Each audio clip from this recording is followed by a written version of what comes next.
Play অফের দৌড়ে টিকে থাকতে হলে আজকের ম্যাচটা জয়ের বিকল্প ছিল না খুলনা টাইগার্সের। এমন গুরুত্বপূর্ণ ম্যাচে ব্যাট হাতে রীতিমতো তাণ্ডব চালিয়েছে নাঈম শেখ। এই ওপেনারের সেঞ্চুরিতে রানের পাহাড় গড়ে টাইগার্সরা, আর এই রানের পাহাড়ে চাপা পড়ে যায় রংপুর রাইডার্স। এদিন টসে জিতে ব্যাটিংয়ের সিদ্ধান্ত নেয় খুলনার হয়ে ইনিংস ওপেন করতে নেমে আক্রমণাত্মক শুরু করেন মেহেদী হাসান মিরাজ। 2 ছক্কা ও 4-এ ভালো শুরু আবার দিলেও ইনিংস বড় করতে পারেনি এই টাইগার্স অধিনায়ক। 12 বলে 21 রান করে মেহেদী হাসানের বলে আফিফ জাভেদের হাতে ধরা পড়েছে। 3-এ নেমে বেশ ধীরগতি ব্যাটিং করেছেন অ্যালেক রস।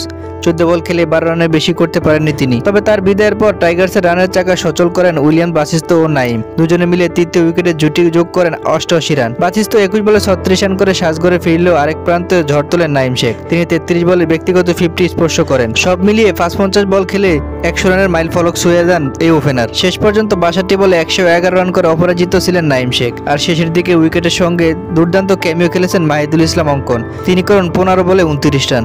বড় লক্ষ্য তাড়া করতে নেমে শুরুতেই বেশ ভুগেছে রংপুর। 36 রান তুলতেই টপ অর্ডারকে হারায় তারা। এরপর ইফতেখার আহমেদের সঙ্গে নিয়ে জুটি করার চেষ্টা করেন সৌম্য সরকার। তবে 15 বলে 19 রানের বেশি অবধি করতে পারেননি এই অভিজ্ঞ ব্যাটসম্যান। ইফতেখারের পর ফিরে যান শেখ মেহেদী হাসান। উইকেটের থিতু হয়েও ইনিংস বড় করতে পারেননি তিনি। 14 বলে করেন 27 রান। এক প্রান্ত ব্যাটারের এমন আসা যাওয়ার মিছিল হলেও আরেক প্রান্ত থেকে দুর্দান্ত ছিলেন সৌম্য সরকার। 48 বলে 78 রান করেন তিনি।